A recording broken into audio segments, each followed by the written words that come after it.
Previously on Nick the Sailor Retro Gaming. In 1996, Duke Nukem 3D was made by 3D Realms for MS-DOS. This is the game that many claim is the reason for the FPS genre becoming so popular. This is very hard to argue, considering its risky humor, pop culture references, and just everything about it that made people want it more. But then in 1996, its software changed the FPS yet again, which will change everything.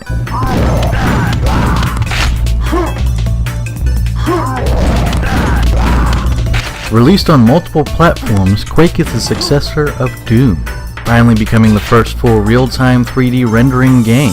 Doom popularized multiplayer gaming, but Quake made online gaming a reality and extremely popular. Not to mention it made looking around with the mouse a standard in first-person shooters. Now that PC games were making this a possibility, it came into question, what about consoles? People were dying for a first-person shooter on consoles with multiplayer. Well, this is where Rare steps in.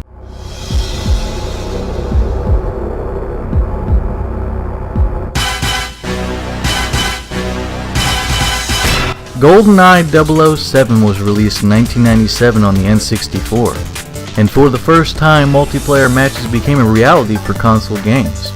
Also for the first time we got location-based damage modeling. Of course, Rare improved on this with their next game, Perfect Dark, with the inclusion and never-before-seen capability of modifying maps and matches along with bots. Perfect Dark was also the third game to allow you to play as a female, after Rise of the Triad, which let you choose between the sexes. And Jurassic Park Trespasser, that was famous for looking down your tits to see your health. Titties.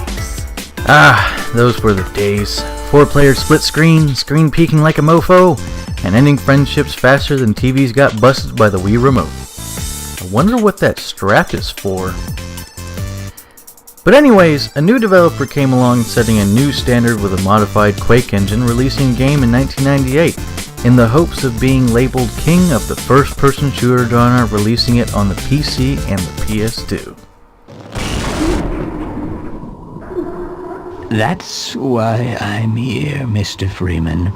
I have recommended your services to my employers. Half-Life now brought a whole new concept into the first-person shooter genre never seen before, giving people an understanding that the first-person shooter has a lot that can be done with it. But despite this great game, Valve still hasn't won the crown as king of the FPS. Also, the second one was on PC and Xbox.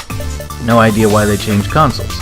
In April of 1998, Epic released Unreal on PC and Mac with amazing graphics and a hostile alien world.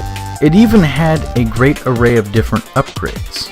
Then the Unreal Tournament was released in 1999, as an attempt to further establish notoriety. Dynamics even tried to make a move for the first-person shooter crown, with their Tribes series. Most notably Star Siege Tribes in 1998. Made for Microsoft Windows, it was a multiplayer online game that took place in the 40th century. You can even fly around the map in seconds. But then id Software released something really awesome.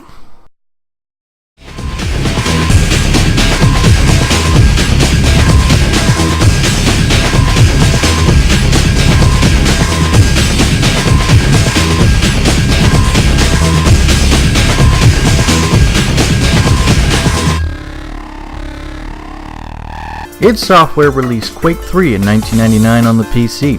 This one was quite popular with online play, with people playing against each other still to this day. This game introduced gravity jumps, which never really had been done before.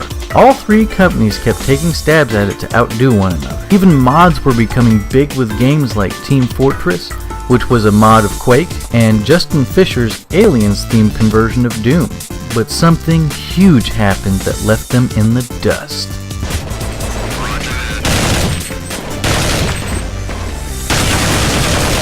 Counter-Strike. Who knew a mod would beat them all? Counter-Strike took them by storm, taking over internet cafes. There were even Counter-Strike tournaments where the grand prize was hundreds of thousands of dollars. This is the first game where if you died, that was it until the next round. It was personal as all get out. Now, I did forget to mention a game from 1994, and that is System Shock by Looking Glass Technologies. The game is set on board a space station in a cyberpunk-type future in the year 2072. Now, the reason why I mention this is because it will come into play a little bit later. Now, let's not forget about the stealth first-person shooter games, which many of them got the idea from this game, and that is Thief: The Dark Project, made by Looking Glass Studios in 1998 on the PC. It was the first stealth game to use light and sound as game mechanics, also combining complex AI and a simulation system to allow for greater immersion into the game. This led to many people calling it a first-person sneaker, which also led it to being the influence to games such as Hitman and Tom Clancy's Splinter Cell. Then we have Ion Storm's Deus Ex, which was released onto the PC in 2000. This was actually inspired by Ultima Underworld, the one mentioned in part 1 to this video series.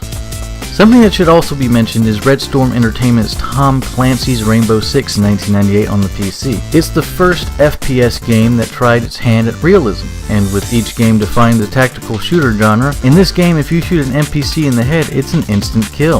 In 1998, Bungie decided that they were going to get involved with this whole entire madness.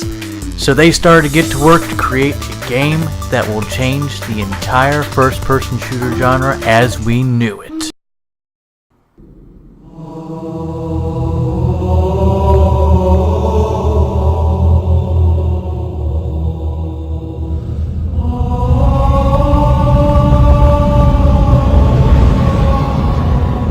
Halo Combat Evolved, that was originally going to be on the Mac upon its release. But Microsoft got them first, and so it became the launch title for the original Xbox. Probably one of the greatest moves in video game history. However, it did get a PC and Mac release in 2003.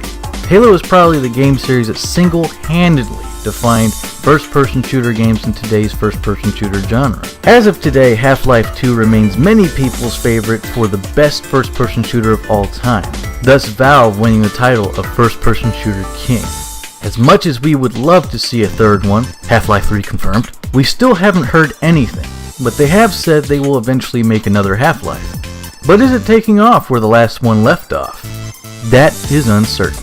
Now let's move to the games that shaped what we have today aside from Halo.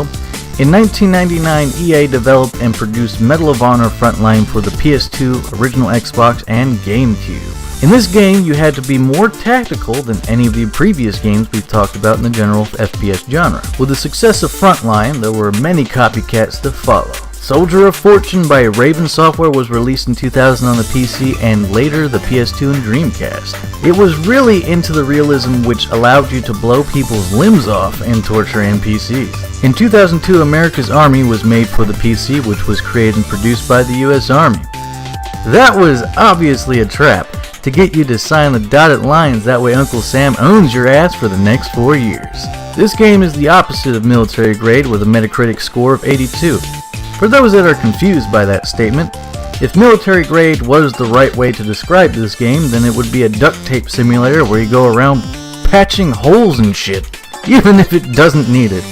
Next we have Battlefield 1942, as made by Digital Illusions CE in 2002 for the PC. Sticking with the World War II setting, Digital Illusions implemented a class-based system which is something every damn game uses today. It caused people to really get hooked to this game, especially the massive maps for the time and the vehicles that you can use across the map. Coming up next is Call of Duty in 2003, made by Infinity Ward for a multitude of consoles. It got its start by taking what Medal of Honor did, but let you play campaign story modes from the perspective of soldiers from different countries. The last game is Operation Flashpoint Cold War Crisis, made for the PC in 2001 by Bohemian Interactive Studio.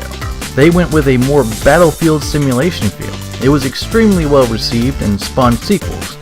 The series is now dead, but the Arma series carries it on and is made by the same developer. Over time, Battlefield became one of the PC's only mainstream online first-person shooter multiplayer games, not to mention Battlefield was strictly a PC game, but that was about to change. Battlefield 2 Modern Combat in 2005 marked the beginning of their transition to console. Thus, the feud between Battlefield and Call of Duty was born. Before we finish, let's touch on the horror-based first-person shooter games for just a second, and some honorable games to be mentioned. In 2005, we got a huge breakthrough in the horror first-person shooter called Fear. Made by Monolith Productions for the PC, then Xbox 360 in 2006, Fear took all the aspects of the first-person shooter and threw in horror tropes to keep you on your toes. Be honest, how many of you played the game and started shooting at nothing? I know I did.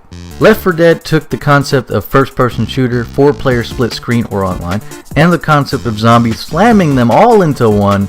It was the first to do this, and that's genius. Moving to some honorable mentions, Far Cry in 2004 by Crytek was a true advancement in innovation for video games at the time. Using the Cry engine, they were able to render realistic outdoor spaces with large viewing distances.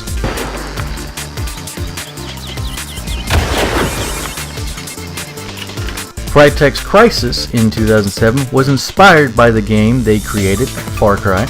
Basically, a game developer made a game, got inspired by it to make another game. Just think about it. BioShock! Enough said. I'm only kidding.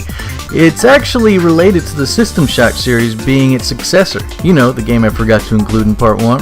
And last but not least, let's not forget the first Call of Duty where zombies was a thing, Call of Duty World at War. I hope you guys liked this video. I'm not too sure about the narration thing. I might just go back to what I was doing. But of course, as usual, was showing in-game footage with everything that I do. But yeah, just let me know what you guys think, what I can improve on, what you would like me to do. If there's anything that you want me to do, that you want me to cover in video game history, let me know in the comments and I will get to them and I will actually reply too. Now, if you like this video, don't forget to hit that like button down below. If you haven't done it already, go ahead and click the subscribe button. And as always, remember 22 and stay classy, bros. Continue.